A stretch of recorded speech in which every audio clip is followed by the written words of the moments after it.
Welcome all to my channel. Welcome back to my channel. And today I'm going to do a collab with Thorne In Side. We're going to talk about a small little thing called the college chancellors fights to get rid of algebra because it's unfair to black people. And this is where I come in with Thorne In Side because, well, some people would consider her a black person. Go ahead, take it away. Yes, in fact, this is my collaboration with Mr. Modwain, and this is College Chancellor Fights to Get Rid of Algebra because it's unfair to black people. So once again, we're going to be covering more bigotry of low expectations, and how in trying to be diverse, people are yet again being racist as hell.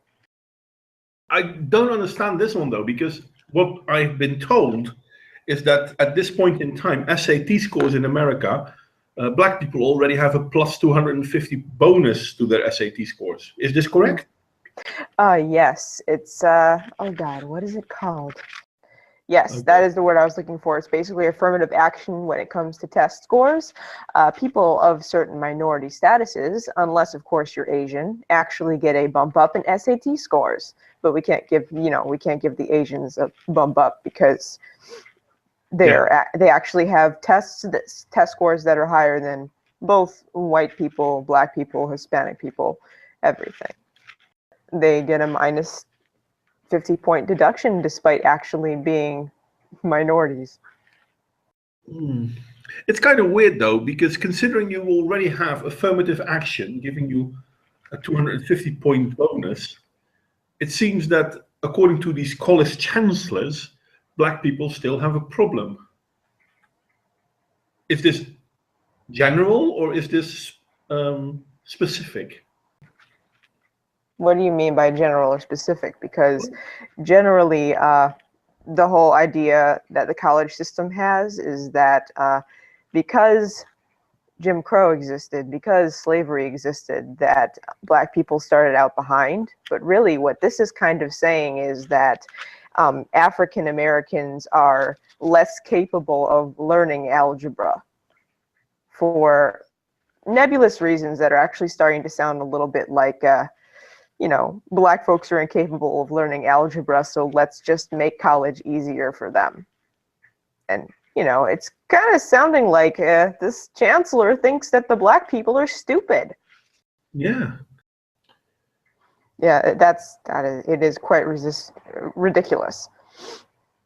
It's kind of funny though, because this makes me think a little bit on that bullshit story that was going on before the elections on how Democrats were all against voter ID laws because black people couldn't get IDs. Can you remember that? Yeah, and then there was some folks that were going through and asking black people if they had an ID or knew how to get one, and they were just looking at them like, what, do you think I'm stupid? Eloy Ortiz Oakley, I'm hoping I'm not butchering this name, Chancellor of California Community College System, of course it's California. Sorry, I had to stop. Yeah, Eloy, I have to admit, you read California Community and I read California Communist, and I'm sorry. Eloy Ortiz Oakley, Chancellor of California Community College System, argued against forcing students in college to learn algebra. It's a civil rights issue, said Oakley. Basically, the argument is that if college was easier, more black people would have college degrees. Wow. Yeah, and if winning the lottery was easier, we would have more millionaires.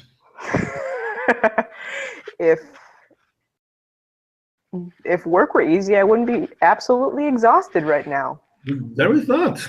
We used to have this saying that if my uncle had wheels and he would drive around on the rails, he would be a train. Oh, that's so silly. It is. But that's the problem with if. It's really silly. Yeah, more black people would have college degrees. Is this the case though? I mean, what's the main reason black people don't have college degrees, assuming that most black people don't? Is that even true though? The gap is starting to close because of programs like this, but originally the reason was that Jim Crow was in fact a thing, and I think up until like the 1960s, there were many colleges that were allowed to simply just not take black people. Okay. So there is a historic precedent for this, but the thing is, these legal barriers have been removed. The legal barriers don't exist anymore. What do you think, as you yourself being a black woman, what do you think is one of the reasons that black people do not seem to go to college? I'm actually mixed race. I'm mostly Hispanic, but I think I can still speak to this. I'm also married to a black man. But I would honestly say it's an income thing and possibly a lack of education thing, because a lot of African Americans do come from areas of the country that have poor education systems, as do many Hispanic people. Okay, so the education system needs an overhaul. Oh yeah, the America's education system is failing. There's a great many different problems, and I believe that on both sides of the aisle there are politicians that are trying to put a blanket solution to the problem, and the country is just too big and the populations are too diverse for anyone's system to work. Okay, well, I'm pretty straightforward. I mean, teaching algebra, it shouldn't be that difficult. I mean, people might find algebra difficult, but yeah, algebra isn't for everyone. Does that make sense, what I just said? No, of course. I am actually horrifically bad at math. I don't understand algebra. I don't know what it is about it. I just can't wrap my head around the concepts of having letters in my math. But growing up, I grew up in a town that was somewhat racially diverse, and the folks around me that were having difficulty came from all different walks of life. So it doesn't really matter your skin color. Either you're good at stuff or you're not. Yeah, no, but that's the point I was kind of making, because I'm great at the social sciences. It's my job. I'm crap at algebra. It's not my job. I don't care that I'm crap at algebra. So why? I mean, don't get me wrong. I've got my first degree, and I had to do some algebra in that one, and I scored sufficiently, but it will not be my job. Basically, also what this kind of implies is that people that are of a minority status, again, except for Asian, are somehow less capable than folks who are white or Asian. And that's just kind of what I like to call bigotry of low expectations. I use it a lot. It's basically saying that someone of a certain skin color or ethnic background is less capable of people of other ethnic backgrounds, and we need to help them. And that in and of itself is kind of a form of racism. Yeah, that is it's weird. I don't understand it, but especially if we look at high-profile Black Americans, for example. And I'm not taking Barack Obama. I could actually. I mean, he is a lawyer. Before he became a president, he was a lawyer. But if we look at, there have been Black scientists as well. I'm pretty sure they had to do algebra. I mean, I think Barack Obama is probably the best example of how we don't have racism. We have had a Black president. But if we look at the algebra thing, I mean, they say this is a civil rights issue, but it's also something that plagues all Americans, particularly low-income Americans. So this is black and white. I would very much like for this to be a little bit longer, because I'm betting that when they mean low-income Americans, a lot of times folks that write like this, they mean the urban poor, in which they mean Black and Hispanic Americans. Generally, sorry. But there are lots of white poor people in America too, more so than black. Statistically speaking, there are more extremely poor white people, and there are extremely poor black people. But you have to understand, Modwain, that being white, they're still obviously privileged, despite the fact that, you know, they live in trailer parks. In addition, most of the white poor live in rural areas, and rural students are often forgotten by the American education system, or at the very least, the liberal half of the United States, sadly. Doesn't that make it worse? I think it makes it worse. How would it not be worse? It's just like, oh, we're gonna take care of these particular types of students, and you know, you're already privileged. You know, you've never been oppressed in any way. We're just gonna ignore the fact that, you know, you have a single mom and you live in a trailer that smells like piss. We're gonna take care of these kids instead. Because you're the sorry, we're gonna take care of these kids instead because you're the wrong color. See, now I understand more and more why there are movements growing to talk about racial issues, both on black and white side, but this isn't a racial issue. This is a poverty issue. Huzzah. Yes, you basically just hit the nail on the head. It's not a race issue. It's not about black. It's not about white. It's about the fact that certain people have been poor for generations and continue to be poor and have poor education. Since a larger number of black folks have been poor, they have lower college attendance numbers. But it doesn't have anything to do with systemic racism anymore, not since the 1960s. Did that make any sense? Yeah, to me it does, to be honest.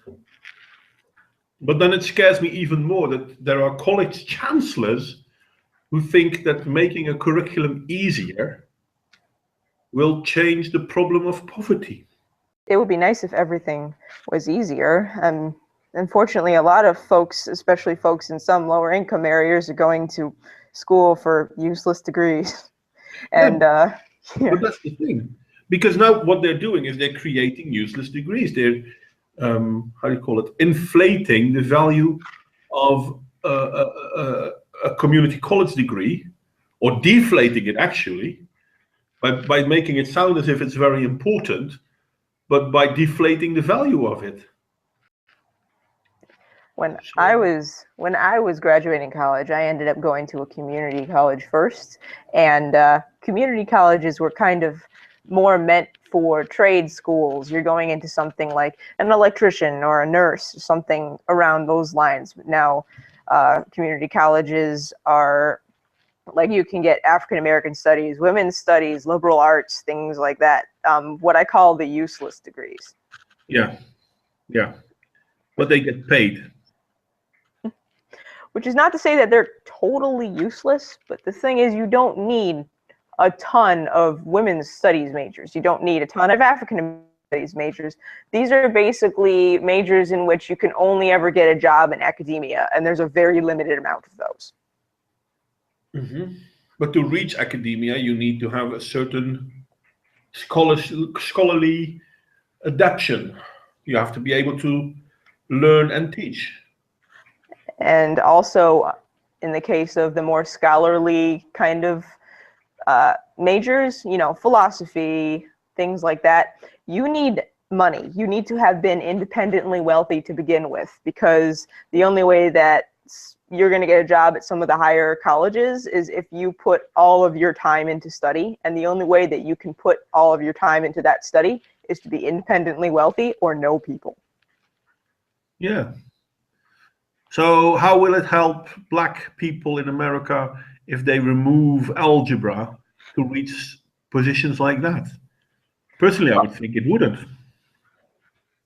It won't. The thing is, if everybody can get into everything, if everyone is special, no one is special. And part of this is, there's been a general movement to like kind of crap on the janitors, you know, the nurses, some of the middle of the road professions, to the point where everybody wants to be the CEO. And I think that that's also kind of a problem with the United States, and to a lesser extent, maybe other parts of the world, that everybody wants to be on top, but they don't realize that not everybody can be, and society is always going to need people on every tier of society, and there's absolutely nothing wrong with that. There's nothing wrong with being a nurse. There's nothing wrong with being a teacher. There's nothing wrong with being the garbage man.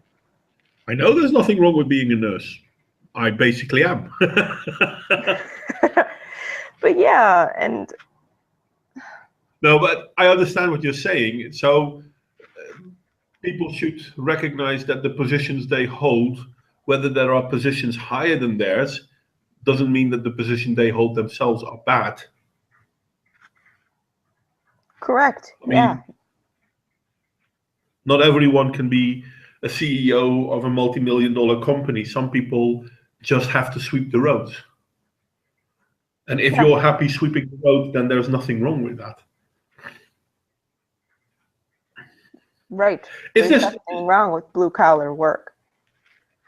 There's nothing wrong with blue-collar work. But is this part of the problem, that a large group of people tend to not want to fit those roles anymore? Maybe it's part of the thing that some of the folks coming from these types of backgrounds, this is what their dad did, this is what their dad's dad did, and they just want to do something that's so much better than that and just to really stand out. And in the previous generation, there's been a push that everyone is special, everybody can be the president, but also that if you don't, you're not special. You're just like everybody else. And to be just like everybody else is literally a fate worse than death. You have to be unique. You have to stand out. And there's this push and this drive for it. And I really think that that's kind of hurting people, especially folks in minority communities that just don't want to do what their forebearers did. There's even a saying among folks in the Black community, I'm not my grandparents, which basically means that I'm not just going to sit by and be the quiet Black person that accepts the status quo as it is. Well, that's kind of funny, though, because we know, statistically speaking, Black families were more intact and more secure during the Jim Crow era than they are now.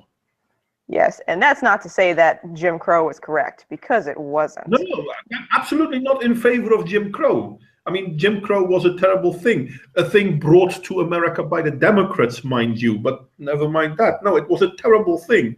But even during this terrible period, the Black society, the Black community was a more stable community than it is now. Do you understand? Or do you think I'm exaggerating? In some ways stable, but in other ways kind of fractured and broken and a little bit kind of trapped by Jim Crow. Because here's the thing, during Jim Crow, if you were Black and you wanted to, even in some areas, you couldn't even be a freaking secretary if you were a woman. You had to be the housekeeper. Like, you were literally barred from those jobs, and so the Black community was stopped from rising above. And I think part of the reason these chancellors are saying that Black folks need a step up is because of Jim Crow, because of slavery, that they were held down for too long. And now, now we want a leg up because we want to get to the same place. And I really believe that they only want them to get to the same place, because that's starting to be, it's starting to be more of the idea of, nope, it's our turn. We want to be on top now. So they don't want to be at the same place. They want to be on top. Yeah, that's what I kind of get from the Black Lives Matter movement.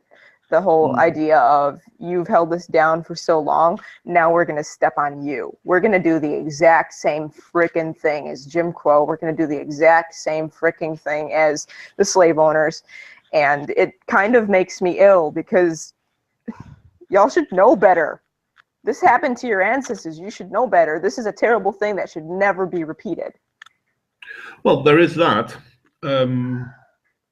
I not want to go into slavery, to be honest, because slavery, it's one of my favorite pet projects, so to speak. Slavery wasn't just a Black thing, and not all slave owners were white. There were white slaves and there were black slave owners as well. But beside that point, Jim Crow laws were terrible, and it's a good thing that America did move away from them. It took them time, but they got there. It's wrong that certain people seem to want to reinstate them. Now there are white supremacists like people that want to reinstate them, where the whites are on top and the blacks are the ones to be suppressed. There are people on the black side who want to oppress the white people. It doesn't make sense. The whole thing about African American. Why are you an African American? I mean, I know of people who are from Polish descent that live in America. They're not Polish Americans, they're Americans. If the Tree of Logic once said this, I don't see myself as African American. I'm American. Fuck you if you think different. I don't actually think that there's anything wrong with both. My mother came to the United States from Germany when she was 3 years old. She considers herself a German American, as does all of my aunts and uncles and my cousins. But here's the thing, they always consider themselves American first. And I think in some cases people consider like their skin color first. I'm Hispanic American, but I'm Hispanic first. I'm Black American, but I'm Black first. And it's very divisive. Yeah. Well, it's what, what's his face? Morgan Freeman said. Stop talking about it. Yeah, it is. It's stop talking about it. That's what even what my husband said. He's like, I'm with Morgan Freeman.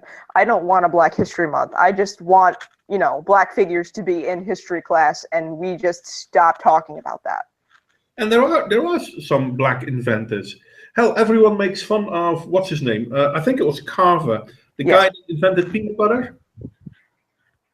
Yeah, George Washington Carver invented peanut butter, amongst several other things. There are other inventors as well. The first I just take this one on purpose because people seem to make the invention of peanut butter something to ridicule. But it was a great invention because people with certain food allergies, and I know you can have peanut allergies as well, but there are other food allergies. People with lactose food allergies were severely lacking certain nutrients. And because of peanut butter, they were available to them. Yeah, it was a great invention. It was a great invention. People underestimate it. Did you know that the first female millionaire in the United States was a Black woman? I'm going to say Oprah Winfrey. I'm probably wrong, but I didn't know. You're very wrong. She sold hair products. Give me a moment and let me look her up. The first female millionaire period in the United States, self-made millionaire, was Ms. Madam C.J. Walker. She is famous for selling hair products. Wow. It was basically products that were used to straighten hair. And this happened during the Jim Crow law times. This happened before Jim Crow. Wow. She actually passed away in May. She passed away May 25th, 1919. I wasn't aware. Mm-hmm. I wanted to say I'm amazed, but it's not that I'm really amazed. I mean, I'm not surprised that a Black person could reach such a potential position. I mean, to say I'm amazed would almost sound as if I'm truly amazed. It's not that I'm amazed, I just didn't know. Yeah, even despite all of the racism against Black people of the time, Miss Walker was still able to, you know, basically rise to the top and come up with a business plan and a product that everybody wanted. This wasn't a product that was just sold to Black women. White women bought it too. It basically straightened hair, and then she diversified and made more products. This was a woman that was born to former slaves. Yeah. And she went from being the child of former slaves to a millionaire. So don't tell me that Black people are too slow to handle algebra. That is such crap. I'm curious what she would think if she would read the article. if she would be told that black people can't learn algebra. I'm curious what she would say. I have a strong feeling she might not agree. I have a strong feeling that she might be extremely upset to like see this state of things.